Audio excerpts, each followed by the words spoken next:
Alright everyone, so here's a demonstration of how to use Planit Pro's brand new Aurora prediction tool. So the first thing we're going to want to do is to position our camera location. So in this case, I positioned the camera on the south shore of Lake Superior near the Apostle Islands National Lake Shore. It's a beautiful spot with a clear northern view across the lake.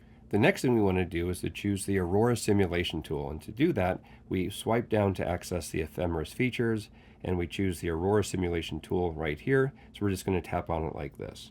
Now for today's date, October 9th in 2024, we currently have a prediction for a major aurora display over the next couple of days, October 10th and the 11th. Now this tool functions by accessing publicly available NOAA satellite data, the Ovation model, which is only available about an hour or so into the future. So in order to get a sense of what this is going to look like a day or so into the future, what we're going to do is we're going to go back in time and access past aurora displays which have a similar magnitude. So the way we're going to do that is you can see this little green calendar icon in the bottom right hand corner. We're going to press and hold on that like that.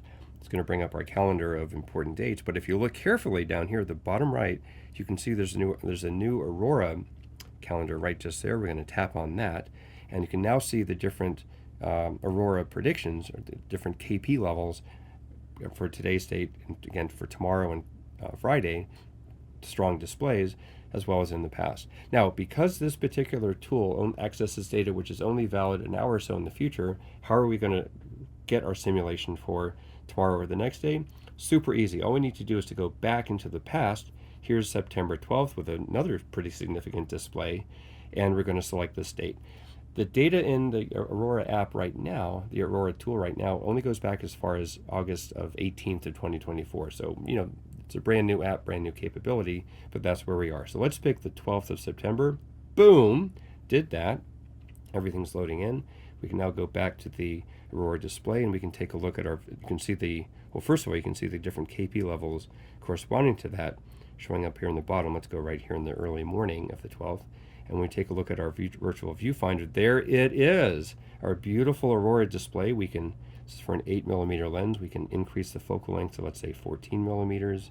See what that looks like. We can go to 35mm. Starting to zoom in a little bit more, we can change the orientation from landscape to portrait by tapping there. Go back to landscape. Let's go back to 14mm for a nice wide-angle lens.